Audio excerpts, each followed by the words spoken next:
Hi friends, welcome to Shweta's kitchen. ఈరోజు నేను మీకు చూపించబోయే రెసిపీ వచ్చేసి వెజ్ నూడిల్స్ స్ట్రీట్ స్టైల్లో ఎలా ప్రిపేర్ చేసుకోవాలో చూద్దాం. ఇలా చేస్తే పిల్లలు కూడా చాలా ఇష్టంగా తింటారు. సో లేట్ చేయకుండా వీడియోలోకి వెళ్ళిపోదాం. ముందుగా స్టవ్ వెలిగించి ఒక కళాయిని పెట్టుకొని 2-3 టేబుల్ స్పూన్ వరకు ఆయిల్ వేసుకోవాలి. ఆయిల్ హీట్ అయ్యాక సన్నగా కట్ చేసిన క్యారెట్,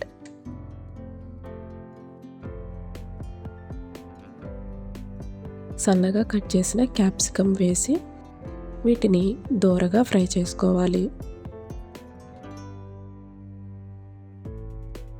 ఇలా ఫ్రై అయ్యాక క్యాబేజీ తురుమును కూడా వేసి బాగా ఫ్రై చేసుకోవాలి.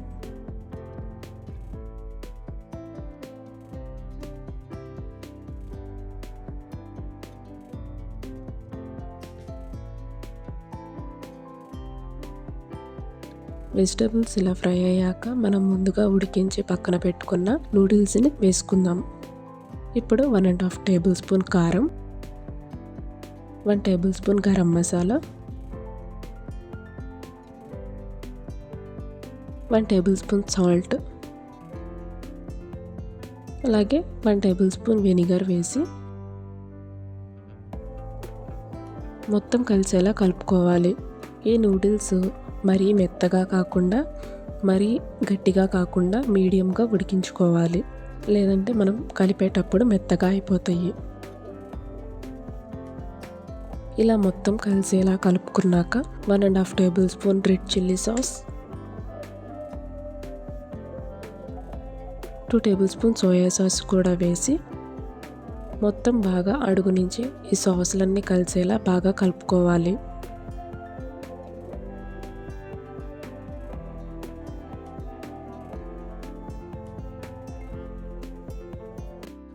ఇలా 2 గరిటెలు పట్టుకొని టాస్ చేస్తూ బాగా మిక్స్ అయ్యేలా కలుపుకోవాలి.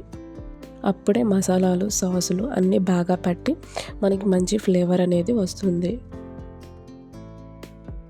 ఇప్పుడు కొంచెం కొత్తిమీరని వేసి మరొకసారి టాస్ చేసుకుంటూ కలుపుకుందాం. కొత్తిమీర ప్లేస్లో మీరు స్ప్రింగ్ ఆనియన్స్ అయినా తీసుకోవచ్చు.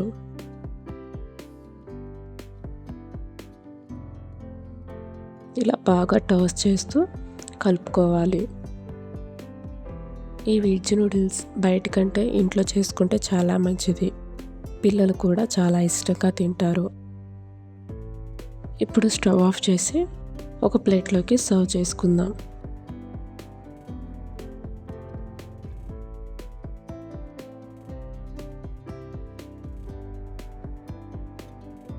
అంతే, ఎంతో సింపుల్ అండ్ టేస్టీగా ఉండే street style veg noodles ready. ఈ రెసిపీని మీరు కూడా ట్రై చేసి ఎలా వచ్చిందో కామెంట్లో చెప్పండి. అలాగే ఈ వీడియో మీకు నచ్చినట్లయితే లైక్ చేసి, షేర్ చేసి, సబ్స్క్రైబ్ చేయండి.